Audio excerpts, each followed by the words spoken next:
কারো বিরুদ্ধে যত বড় অভিযোগই থাকুক না কেন তাকে অবশ্যই আত্মপক্ষ সমর্থনের সুযোগ দিতে হবে।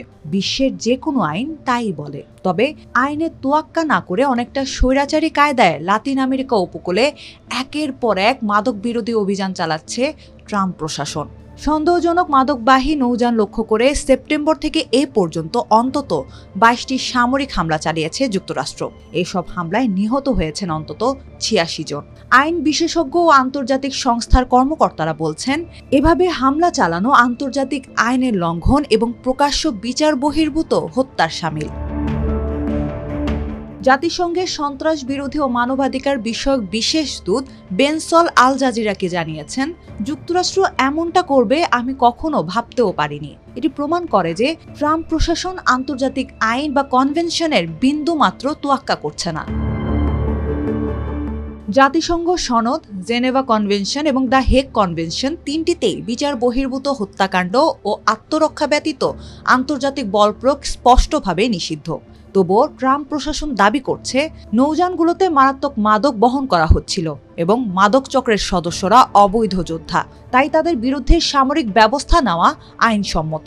মার্কিন প্রতিরক্ষা মন্ত্রী সন্দেহভাজন মাদক পাচারকারীদের আল কায়দার সন্ত্রাসীদের সঙ্গে তুলনা করে বলেন, আপনি যদি কোনো তালিকাভুক্ত সন্ত্রাসী সংগঠনের জন্য কাজ করেন এবং নৌকায় করে এই দেশে মাদক আনতে চান, আমরা আপনাকে খুঁজে বের করব এবং আপনার নৌকা ডুবিয়ে দেব। এতে সন্দেহের কোনো অবকাশ নেই।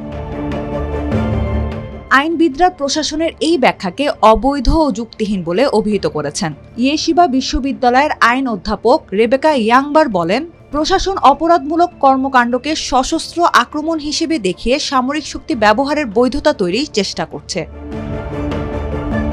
সিবিএস-এর সাম্প্রতিক এক জরিপে দেখা গেছে ৫৩% মার্কিনী এই হামলাকে সমর্থন করছেন, যদিও আইন বিশেষজ্ঞদের মতে এটি এক বিপজ্জনক নজির তৈরি করছে। সেন্টার ফর সিভিলিয়ান্স ইন কনফ্লিক্টের যুক্তরাষ্ট্র পরিচালক অ্যানি শিয়েল বলেন, প্রেসিডেন্ট যেন যেকোনো নাগরিককে অপরাধের অভিযোগে বিচার ছাড়াই হত্যা করার ক্ষমতা দাবি করছেন।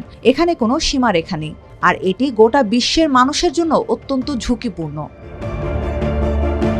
যুক্তরাষ্ট্রের 9/11 হামলার পর থেকেই মার্কিন প্রেসিডেন্টরা সন্ত্রাস বিরোধী অভিযানের নামে বিভিন্ন দেশে সামরিক হামলা চালিয়ে আসছেন। সাবেক মার্কিন প্রেসিডেন্ট জর্জ ডব্লিউ বুশ এবং বারাক ওবামা সন্ত্রাস বিরোধী যুদ্ধের নামে সামরিক হামলা চালিয়েছেন ইরাক, আফগানিস্তান, সোমালিয়া ও ইয়েমেন সহ বিভিন্ন দেশে। দুইজনই এসব হামলার জন্য মার্কিন কংগ্রেসের অনুমতি চেয়েছিলেন। তবে ট্রাম্পের ক্ষেত্রে ব্যতিক্রম হলো, তিনি কংগ্রেসের অনুমতি ছাড়াই মাদক বিরোধী অভিযানে নেমেছেন। মার্কিন আইন অনুযায়ী সামরিক হামলা বা কারো বিরুদ্ধে যুদ্ধ পরিচালনা কর্তৃত্ব প্রেসিডেন্টের নেই, বরং মার্কিন কংগ্রেসই এ ব্যাপারে চূড়ান্ত সিদ্ধান্ত দেবে। তবে কংগ্রেসের প্রায় সব রিপাবলিকান সদস্যই ট্রাম্পের হাতের মুঠোয়, কেউ তার বিরোধিতা করতে পারে না। ফলে ট্রাম্পকে নিয়ন্ত্রণ করা এক প্রকার কঠিনই হয়ে পড়েছে।